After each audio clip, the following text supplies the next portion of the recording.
Hello বন্ধুরা, তোমরা সবাই কেমন আছো? আশা করি তোমরা সবাই ভালো আছো। তোমাদের সামনে আজকে একটা নতুন ক্লাস নিয়ে হাজির হলাম। নতুন এই ক্লাসে তোমাদের সবাইকে স্বাগতম। অন্য দিনের মতো আজকে তোমাদের ক্লাসে আমি মানিকচন্দ্র চট্টোপাধ্যায়ের তার যে গল্পগ্রন্থ এবং তার সাহিত্যকর্ম সেটা নিয়ে আজকে আমরা আলোচনা করব।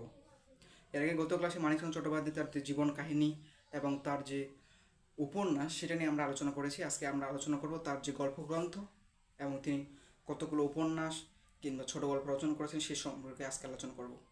বোর্ডে যে কতগুলো লাইন দেখতে পাচ্ছ এগুলো হচ্ছে মানিকচন্দ্র চট্টোপাধ্যায়ের যে গল্পগ্রন্থ এবং তার সাহিত্যকর্ম, তিনি কতটি উপন্যাস এবং কতটি ছোট গল্প রচনা করেছেন সেটি এখানে দেওয়া রয়েছে।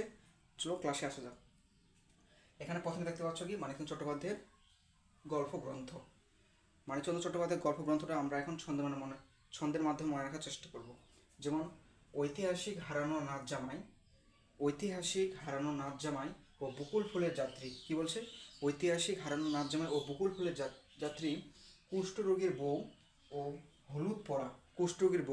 ও হলুদ পরা আজকাল পরশুর গল্প পড়তে পড়তে টিকটিকি সরীসৃপ এবং সমুদ্রের স্বাদ পেতে কক্সেস বাজারে গেল। তার গল্পগ্রন্থ কি তাহলে?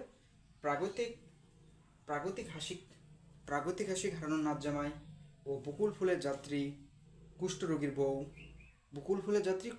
বউ, হলুদ পরা ও আজকাল পরশুর গল্প পড়তে পড়তে টিকটিকি সরীসৃপ এবং সমুদ্রের স্বাদ পেতে বঙ্গোপসাগরে গেল। তাহলে এখন তার যে গল্পগ্রন্থ, তার গল্পগ্রন্থের নিচে আমরা এখন আন্ডারলাইন করব প্রাগৈতিক হাসিক, তারপর হচ্ছে হারানো নাচ জামাই, বকুল ফুলের যাত্রী, কুষ্ঠরোগীর বউ, হলুদ পোড়া, আজকাল পরশুর গল্প, তারপর হচ্ছে টিকটিকি সরীসৃপ সমুদ্র। অর্থাৎ যে সকল ওয়ার্ডের শেষে তোমরা আন্ডারলাইন দেখতে পাচ্ছ সেগুলো প্রত্যেকটা তার হচ্ছে গল্পগ্রন্থ। তাহলে তার গল্পগ্রন্থ কী কী?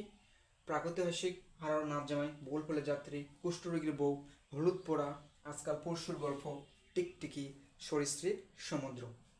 এবং এখানে সবচেয়ে বেশি যেটা ইন্টারেস্টিং বিষয় হচ্ছে যে তিনি তার কর্মজীবনে অর্থাৎ সাহিত্য জীবনে পা রাখার পরে যতগুলো উপন্যাস বা ছোট গল্প রচনা করেছেন তার মধ্যে সবচেয়ে বেশি গুরুত্বপূর্ণ হচ্ছে কি, আমাদের এটা মনে রাখা খুবই প্রয়োজন। এর আগে গত ক্লাসে আমরা পড়েছিলাম যে তিনি অতসী সীমামি একটা ছোট গল্পের মাধ্যমে তার সাহিত্য অঙ্গনে পা রেখেছেন এবং তিনি সেটা 20 বছর বয়সে রচনা করেছেন।